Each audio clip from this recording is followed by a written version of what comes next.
రమగారు ఆషాఢ మాసంలోకి వచ్చేసాము. ఆషాఢ మాసం యొక్క విశిష్టత. సాధారణంగా ఆషాఢం అంటే ఆషాఢంలో అది చేయకూడదు, ఇది చేయకూడదు, ఇది చేయకూడదు, బోల్డని ఉన్నాయి. దాంతోపాటు అత్త కోడళ్ళు గడప దాటకూడదు, కొత్తగా పెళ్ళైన భార్య భర్తలు ఒక చోట ఉండకూడదు. అవును, గోరింటాకు పెట్టుకోవాలి. గోరింటాకు పెట్టుకోవాలి, మునగాకు తప్పనిసరిగా తినాలి. అవునండి, ఆషాఢ ఆదివారాలు మునగాకు, అవిసి పువ్వులు కూడా తింటారు. అవిసి పువ్వుతోటి కూడా వంట చేసుకుంటారు. అవిసి నూనె వాడతారు బాగా. ఊళ్ళల్లో ఖచ్చితంగా ఆషాఢంలో మునగ తినాలి. ఇది తెలీదా నీకు? మునగాకు విషయం తెలీదండి. మేము ఆల్రెడీ అవిసి తింటారని నాకు తెలుసు, విన్నా. 2 ట్రిప్లు 3 ట్రిప్లు తినేసాం మేము ఆల్రెడీ.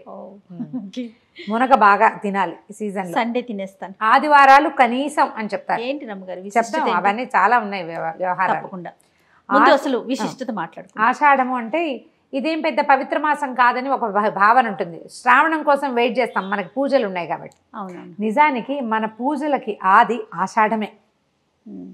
ఆషాఢంలోనే తొలి ఏకాదశి వస్తుంది. అవునవును. తొలి ఏకాదశి అంటే తొలి ఏకాదశి, మొదటి ఏకాదశి అని చెప్తాం. కానీ అంటే వర్షాకాలంలో వచ్చేదే మొదటి ఏకాదశి, వర్షాకాలానికి ముందు వచ్చేది. అవునవును. ఈ రోజున విష్ణుమూర్తి పడుకుంటారు. దీంతో పాటుగా సూర్యుడు కర్క సంక్రమణం అంటారు, కర్కాటక రాశిలోకి మారతాడు ఈ నెలలోనే. మారాక ఇప్పటిదాకా జనవరి మకర సంక్రాంతి నుంచి ఉన్న ఉత్తరాయణ పుణ్యకాలం దక్షిణాయనంలోకి మారుతుంది. అంటే ఇప్పుడు ఉత్తరాయణము దక్షిణాయనం అంటే అయనము అంటే నడక, ప్రయాణము. సూర్యుడు ఉత్తర దిగ్భాగం వైపు నడిచేది ఉత్తరాయణం, దక్షిణానికి నడిచేది దక్షిణాయనం. దక్షిణం వైపు ఏం నడిచి వెళ్ళిపోడు. మనకు అసలు సంవత్సరంలో సరిగా తూర్పును సూర్యుడు ఉదయిస్తాడు అని చెప్పుకుంటామా? ఏడాదిలో 2 సార్లే కరెక్ట్ తూర్పు కోణంలో, తూర్పులో ఉంటాడు సూర్యుడు. మిగిలిన రోజులన్నీ కూడా కొంతకాలమేమో ఇటు ఉత్తరం వైపుకి, అంటే కొంచెం ఈశాన్యం వైపుకి ఒక చిన్న డ్రాప్ ఒక పక్కకి అట్లా వెళ్తాడు.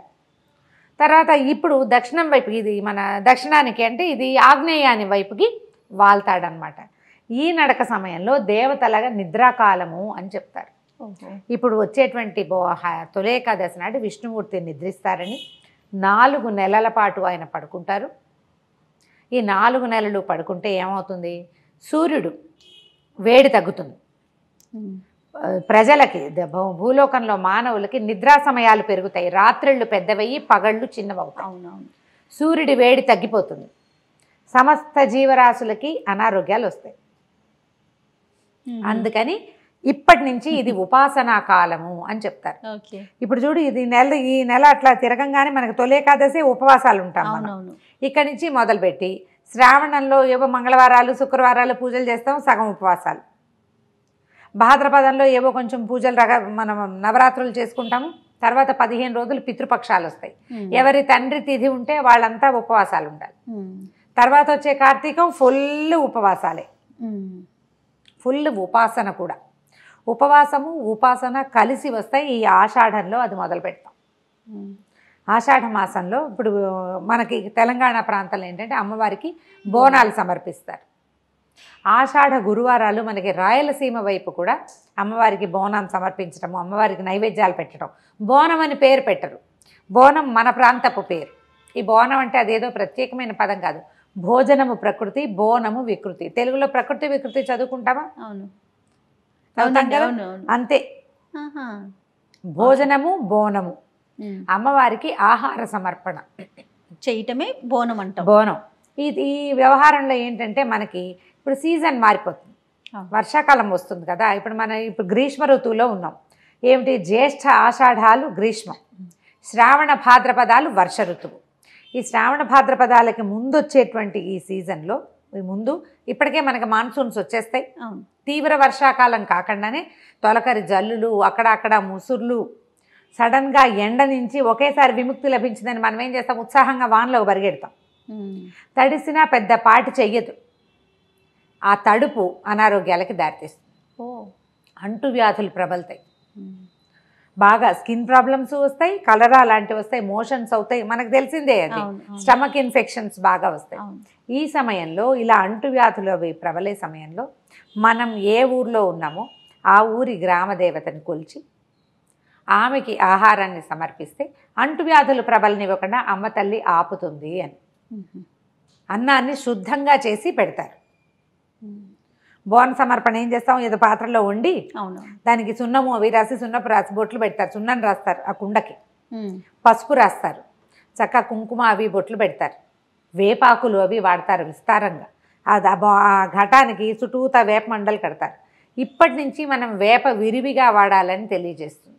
ఈ సీజన్లో మనం బాగా వేప ముంచిన నీళ్లు, వేప చెట్లు, వేప కొమ్మల్ని గుమ్మాలకు కట్టుకోవటము ఈ ప్రాంతంలో. ఎందుకంటే ఇంతకుముందు మనకి ఇక్కడ ఈ కలరా లాంటివి రావడం తెలుసు మనకి తెలంగాణ ప్రాంతాల్లో. మనం ఏం చేస్తాం, సాధారణంగా ఒక చోట దెబ్బతిన్నాం అనుకో, దానికి రిపేర్ మొదలు పెడతాం. అవునవును. ఆ రిపేర్ ఏం చేస్తామో అది ఖచ్చితంగా చేయవలసిన విధానంగా అలవరుస్తాం. నువ్వు ఇప్పుడు ఏకాదశి ఉపవాసం నేను ఉంటాను, ఉపవాసం ఎందుకు ఉండాలో నేను అర్థమయ్యేలాగా చెప్తే ఎంతమందికి నచ్చుతుంది? ఉపవాసం ఉంటే కొంతమందికి నచ్చదు, కొంతమందికి నచ్చదు. ఎవరుంటారు అనిపిస్తుంది. ఉపవాసం చేయటం వల్ల నీ ఆరోగ్యానికి వచ్చే ఇది నీకు డైటింగ్గా కూడా యూజ్ అవుతుంది. లాంటి మాటలు చెప్తే ఇంకొంచెం నచ్చుతుంది. దాన్ని మనం సాంప్రదాయంగా భావించేసి దాన్ని అవలంబించేస్తూ ఉంటాం. అందుకని ఏం చేశారంటే ఒట్టి మాటగా శాస్త్రం చెప్పింది ఖచ్చితంగా ఇది ఇవాళ నుంచి చెయ్యాలి, ఈ రోజున ఇదే తినాలి, ఫలానా అస్సలు తినకూడదు, తింటే రౌరవాది నరకాలు వస్తాయి, పాతాళంలో పడతావు, భూలోకంలో పడతావు, మళ్ళీ కటాక్షం ఉండదు, అలాంటివి చెప్పి భయపెడితే గానీ ఎవ్వరు వినరు. అవునండి. కాబట్టి ఇక్కడి నుంచి అది మొదలుపెట్టారు. ఈ విష్ణుమూర్తి నిద్రించే కాలం కదా, ఇక్కడి నుంచి 4 నెలలు కార్తీక శుద్ధ ఏకాదశి దాకా ఇది దేవశయని ఏకాదశి, అది బోధిని ఏకాదశి. విష్ణువు నిద్రలేస్తాడు. ఈ 4 నెలలు చాతుర్మాస్య దీక్ష వహిస్తారు చాలామంది. చాతుర్మాస్యం సాధారణంగా యతులు, సన్యాసులు, పీఠాధిపతులు ఏ ప్రాంతంలో ఉన్నారో అక్కడే ఉంటారు, కదలరు, ప్లేసులు మారరు, ప్రయాణాలు చేయకూడని నెలలు. ఇప్పుడు వాళ్ళకి చాతుర్మాస్యం, మనం ఏం చేయాలి, ట్రిప్పులు అవి పెట్టుకోకూడదు. ప్రయాణాల్లో ఇప్పుడు ఇదివరకు ప్రయాణాలు ఏం చేసేవాళ్ళు, ఈ అడవుల్లో నడిచిపోయేవాళ్ళు. ఎక్కడ పిడుగు పడితే ఏమైపోతుందో. ఉరుములు పిడుగుల కాలం కదా, చలికాలం, చలికాలం అనకూడదు దీన్ని, వర్షాకాలం, ఎక్కువ ఇబ్బందులు వస్తాయి. అందుకని ప్రయాణాలును ఈ 4 నెలలు నెలకొక్కొక్కటి చొప్పున మానేయాలి. ఆకుకూరలు 1 నెల మానేస్తారు, పాలు పెరుగు అస్సలు లేకుండా 1 నెల, పప్పులు అస్సలు తినరు, శనగపప్పు, పెసరపప్పు, ఏ పప్పు ఉండదు. అట్లా 4 నెలలు పద్ధతిగా ఉంటారు. ఈ 4 నెలల్లో 4 రోజులు 8 ఏకాదశులు వస్తాయి. ఈ 8 ఏకాదశుల్ని ఖచ్చితంగా ఏకాదశి నియమం పాటించుకోవాలి. ఏకాదశి మొత్తం ఉపవాసం ఉండి ద్వాదశి నాడు భోజనం చేస్తారు. దీంట్లో పౌర్ణములు వస్తాయి, 4 పౌర్ణములు వస్తాయి. 4వ పౌర్ణమి మనం చూడకపోతాం బహుశా. ఇప్పుడు ఆషాఢము, శ్రావణం, భాద్రపదం చూస్తాం. 4 పౌర్ణమి చూసి 5వ పౌర్ణమి వచ్చే నాటికి మనకి దీక్ష విరమణ అయిపోతుంది. చాతుర్మాస్య దీక్ష మామూలు గృహస్థులు కూడా చేయొచ్చు.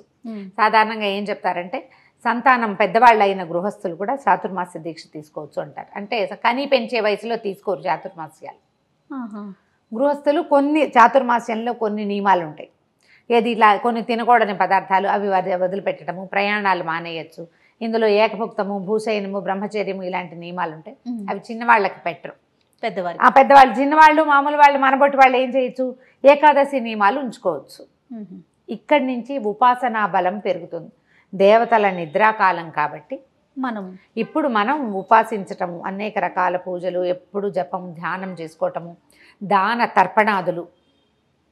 దానాలు చేసుకోవటము, తర్పణాలు చేయటము, ఇవన్నీ చేసుకుంటూ ఈ 6 నెలల కాలాన్ని గడిపితే మళ్ళీ మనకి మకర సంక్రమణానికి దేవతలంతా నిద్రలేస్తారు. మన హరిబోధిని ఏకాదశి ఎప్పుడు వస్తుంది? కార్తీకంలో వస్తుంది. కార్తీకంలో విష్ణువు నిద్రలేస్తాడు.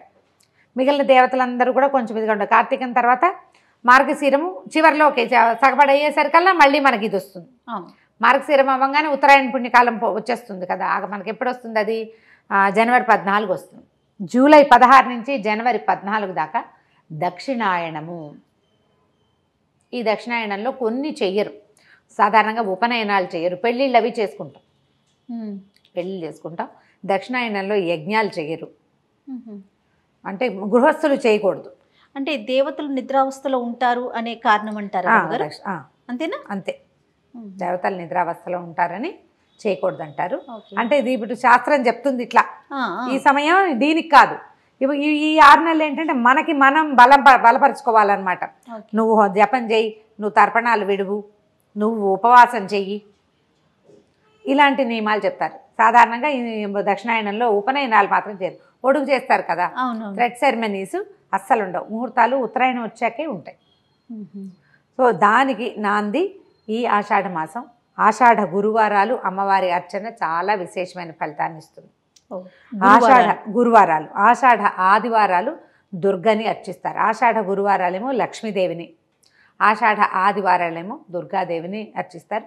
సమీపంలో ఉన్న ఏ అమ్మవారి దేవాలయానికి అయినా వెళ్ళి నమస్కారం చేసుకొని మన శక్తి అనుసారం మన పద్ధతి ప్రకారం ఈ ఊళ్ళల్లో బోనాలు సమర్పిస్తారు. మన ఊళ్ళల్లో అమ్మవారికి పసుపు కుంకుమ ఇస్తాం, కొన్ని చోట్ల ఒడిబియ్యం పోస్తారు. మన పద్ధతి ప్రకారం అమ్మవారికి అప్పచెప్పుకోవటమే. దీని వల్ల ఏంటంటే మనకి గ్రామాల పరిసరాలు అవన్నీ కూడా శుభ్రపడతాయని, వేపాకులు అవి కలిపిన నీళ్లు, వేపాకులు ముంచి ఆ నీళ్లు వాకిళ్ళల్లో చల్లుకోవటం, వేపాకులు కట్టుకోవటం అలాంటివి చేస్తే ఇబ్బందులు తొలుగుతాయి అని చెప్తారు. బ్రీఫ్గా ఇది గోరింటాకు పెట్టుకోవాలి ఆషాఢంలో, మునగాకు తినాలి, లేదా అవిసె పువ్వులు అవి తినాలి. ఈ లెక్క పెట్టుకోవటం, ఈ నెల గడిపేయటం. మధ్యలో వచ్చే తొలి ఏకాదశి, గురు పౌర్ణమి వాటికి మళ్ళీ విడిగా చెప్తాం.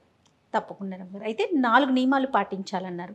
కొన్ని ఆకుకూరలు వదిలేయాలి, కొన్ని పప్పు ధాన్యాలు, అలాగే ప్రయాణాలు అవి చెప్పారు కదా. అవి ఏ మాసాల్లో అది ఏమన్నా చెప్తారా? ఇంకొక టాపిక్ లో చేద్దామా? మళ్ళీ చెప్తాం. అయినా ఇదేంటంటే చాతుర్మాస దీక్ష అందరూ చేసేది కాదు, అందరికి అవసరం లేదు. ఇప్పుడు ఇవి ఎలా ఉన్నాయంటే జయ, ఇక్కడ ఒక మాట చెప్పాలి జయ. చెప్పండి. ఇలా ఏదైనా ర్యాండమ్గా చెప్పామనుకో చాలా మంది అదేదో వాళ్ళ మీదకే తీసేసుకుంటారు. ఆ ఇంట్లో ఉన్న వాళ్ళంతా ఇబ్బంది పడి వీళ్ళు ఎందుకు చెప్తారు ఇలాంటివి అంటారు. ఇవి కాంప్లికేటెడ్ చేసేసుకుంటారు కదా. మనకెందుకు చాతుర్మాస్యం? మనకు అవసరం లేని విషయం అంటే అవసరం లేదు. చాతుర్మాస్య దీక్ష ఉన్నవాడికి మనం చెప్పక్కర్లా, ర్యాండమ్ గా ఇది విషయం. దీక్ష తీసుకున్న వాళ్ళకి మాత్రమే ఈ విషయాలు, నార్మల్ పీపుల్ కి అక్కర్లేదు. కాదు, నార్మల్ పీపుల్ చేయగలిగేవి ఏంటంటే ఉపవాసము, మునగాకులు అవి తినడము, ఈ ఆషాఢంలో గోరింటాకు పెట్టుకోవటము, ఏదైనా ఒక దేవాలయానికి వెళ్ళటము, ఇక్కడి నుంచి వచ్చే ఈ 4 నెలల్లో వచ్చేటువంటి 4 రోజులు 8 ఏకాదశులైనా నియమంగా ఉండటము, ఇది మనం చేయగలుగుతాం. తప్పకుండా వాటిని ఇంకొక టాపిక్ కింద తీసుకుందాం. రైట్ అండి, నమస్తే. నమస్తే.